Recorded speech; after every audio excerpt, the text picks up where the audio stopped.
Hey everyone, I want to talk all about anger and why anger held me back on my journey to OCD and anxiety recovery. Why anger was a large part of my journey, which it's not a large part of everyone's journey, but I do work with a lot of people who really struggle with anger. And a lot of them are kind of caught in these myths surrounding anger that I always talk about. A lot of the principles that I'm about to talk about come from some of the great adjunct books that we add to the reading list. If this is something that you struggle with, I always recommend people to finish the books on our reading list at OCDRecovery.com and then add my two favorite books, How to Stop People from Pushing Your Buttons by Dr. Albert Ellis and How to Control Your Anger Before It Controls You, which is the primary book that I used. Very similar to the first book on the reading list, Stubbornly Refuse, in the format, how the REBT exercises are there, and really just about changing your perspectives on other people needing to treat you a certain way and life going the way you want. Before I go any further, please subscribe, hit that like button down below, comment. I always tell people it's just really good to engage with people. This is very common on the webinars as well. A lot of people have similar questions to you, but people are just afraid, whether it's fear of rejection, especially in a social setting. So like I always say, I get back to people in the comments. I usually do 10 videos at a time. The most current 10 videos I go through and answer comments and try to get as many done as I can on all of our platforms. Facebook, we have a OCD Recovery Facebook group, fastest growing Facebook group in OCDRecovery.now, where I do talk a lot about anger as well. And if you're interested in our coaching and webinar services, please email us at phil@ocdrecovery.com. Again, that is phil@ocdrecovery.com. So like I said, I do recommend reading the books on the reading list first. OCDRecovery.com, free resource tab up top. Shoot those down, read those in order, and then add those two books, How to Stop People from Pushing Your Buttons and How to Control Your Anger Before It Controls You. Now, I've made many videos on anger, but I kind of want to talk about what anger did to me first. I grew up in an area, I grew up in Jersey, right?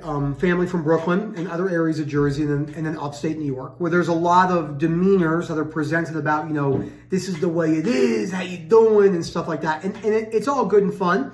But the reality is it's actually a problem when you look at the personal satisfaction and contentment of an individual's life. So my father, which was unique, wasn't like this. My father was full Italian. He had OCD pretty bad. I don't think he had it as bad as I did, but it was up there because he was a big hoarder, lots of horrible compulsive behaviors, big spending problems. And then I know his mother, my grandmother, had horrendous contamination OCD because my mom would tell me stories such as she'd bleach the bathtub for 3 hours a day, 7 days a week. And my mom always thought it was super strange. But now looking back and, doing the breadcrumb trail, I see that. Then I have a bunch of other first cousins and family members with OCD as well. And anger is unique because there's probably a genetic component like everything. One of my favorite quotes is, genetics loads the gun and lifestyle and environment pull the trigger, but sometimes the gun faulties and fires in of itself. It's why I was just reading an article this morning about an actress who died at 28 years old from ovarian cancer. I mean, that's young. So sometimes your genetics. I had a friend of mine, my buddy Dave, wasn't a good friend, but he went to my high school. He died at 32 years old from a very rare lung cancer, an autoimmune lung cancer, neuroendocrine cancer. So genetics really are very important. And we really don't know much about the genetics of anger, but I'd have to imagine there's a genetic component to it, with lifestyle, structure, environment, cultural background, socioeconomic structure, all coming in to form the pie of the irrational beliefs that fuel anger. So I didn't get into a lot of fistfights. I've gotten into fistfights before, but I had a lot of road rage, was a big one. Anger towards the world and other people. I would learn more and more and more and more. I would constantly read the most recent ebooks on exercise science and research to use that to put people down, which is really common in the research field. Most researchers I'm friends with really struggle with conditional self-acceptance because schooling, high-end schooling, whether it's a master's or a doctorate, whether it's a PhD or an actual practical doctorate like a medical doctor or a physical therapist, chiro, whatever it may be, we are kind of taught that, you have to know everything and you kind of have to, they don't teach you to talk down to other people, but it's kind of just wrapped up in there. And this is why most people do this. It's an easy trap to fall into. So those are the ways that anger presented in my life. My wife would be the brunt end of my anger. I raised my voice a lot. My mom and I would argue back and forth a lot. She came from a family of yelling. I came from a family of yelling. Again, that's just kind of how it was. And I didn't know any better. Because you don't know anything when you're 12 years old. You're a fucking 12-year-old. Like, you don't know anything. You don't think about your thinking, right? You're 12, unless you're some IQ genius, which they're out there, but usually not. You're playing Fortnite. So, Rob used to say to me, which I thought was a really important point, he would say, anger is your Achilles heel. Now, anger comes with urges, primarily urges. Yes, people have intrusive thoughts, like random thoughts about harming other people, then it scares them. But the anger itself, as it's building up inside of you, is an urge that is presenting in the mind where the individual doesn't want to feel the anger. So it comes in the context of, oh my gosh, this happened. I don't want to have to feel this. You feel that anger building up inside you and you're thinking, I'm going to freak out. Smoothing out those urges is key by learning how to wear them. So I'll give you an example. So, if you really struggle with anger, in anger, the chronicity of anger, resentment, and outrage are fueled by beliefs. So remember, as always, we have activating events plus belief systems equal consequence. And in this particular way, the consequence is anger. Okay, so we have anger, and I'm going to just put R for resentment for short, or outrage.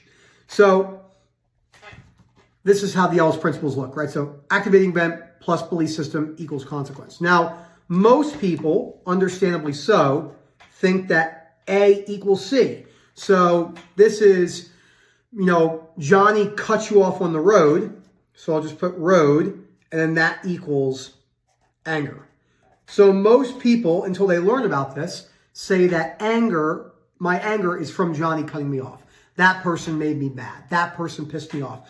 But that's only partially true. It's not completely false, because the activating event, and sometimes more than others because of the varying degrees of emotional output and scenarios and all sorts of stuff, it matters, but it only matters to a degree where the primary problem in the same example is, let's say Johnny cuts you off on the road, okay? Your belief is, should not happen. So those demands that we hold. So think about it again. Activating event, cuts you off on the road, equals, this should not happen. How dare this happen? This is the worst thing ever. This is unfair. This shouldn't happen to me. And then that equals anger, resentment, and outrage. Now, when people look at this, it makes sense. Like, I could see that. Even when you're really stuck, it made sense to me. But then people say, how do I get to the third piece of this, which is the same thing? The activating event is the same. I'm just going to put X plus belief, which is the same thing, Y, and equals the new healthy emotional consequence, which is anger at times, but not chronic anger, but much more balanced of just like more healthy frustration where you feel it inside you, but you don't need to lash out. And we'll put, and this is where I've gotten to now from so much practice. So cut you off on the road. Your belief is, wow, that's really unfortunate. I really don't like that guy's behavior, but it's not the end of the world. I don't have to prove myself to this person. And that equals the healthy frustration, and you go along with your day. Now, when I was stuck in this one, which was the shooting on people and musting and awing on them, sometimes if someone cut me off on the road, it would carry with me all throughout the day. And I would have that like background anger, and then I would let that out on people like my dogs or my wife and have attitude. And I yelled at Rob and Moment a lot. They like to joke around with that, but I was really tough to deal with. See, not a lot of people see that side of me because it was really bad, and it was something I really had to work on. So now you're asking, what do I do? Okay, so the most important thing you can think about is we have time. Okay, so time is on our side. Of course, we could die at any time, but I'm 33 years old. If it even took me 5 years, I'm still only 38 years old. Okay, so you have time and patience. Those are on your side, even though it might not feel like it when you're really anxious or have depersonalization and derealization.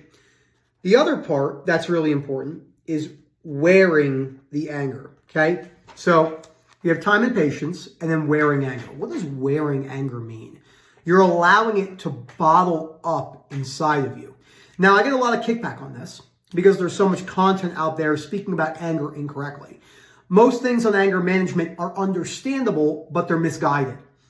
When you let things out all the time, as Albert Ellis, one of my favorite quotes is, the best way to practice anger is to practice anger by actually acting angry behaviorally, whether it's, punching a wall or punching a pillow or behaviorally yelling, that instills that behavioral pattern. So what you really have to do is, excuse my language, you got to learn to shut the fuck up, okay? And I know that's really difficult for people to hear. This was really hard for me, but it also was very applicable. So I'd have to wear those anger sensations, just like I wore chronic anxiety, shame and guilt. Well, not so much shame and guilt, but it happened, but more chronic anxiety, sensory motor, and hyper-awareness sensations because my body dysmorphia and just fear of fear, right? Not wanting to feel any sensations because I deemed that this was horrible. So the beliefs that are usually fueling the anger cycle, so we have a couple of them, okay? You obviously have the shoulds and musts.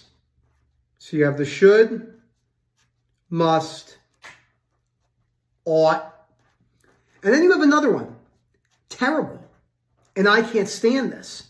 So those look like this, right? That person should have never done that. How dare they do that? This must never happen to me. This can't happen to me again. I must prove them wrong. This sensation of anger is absolutely terrible, and I would never want to wear it. So all of those rigid, irrational beliefs, that's where it is. Now, as you're changing these beliefs, and this is really important because this is the thing that really held me back.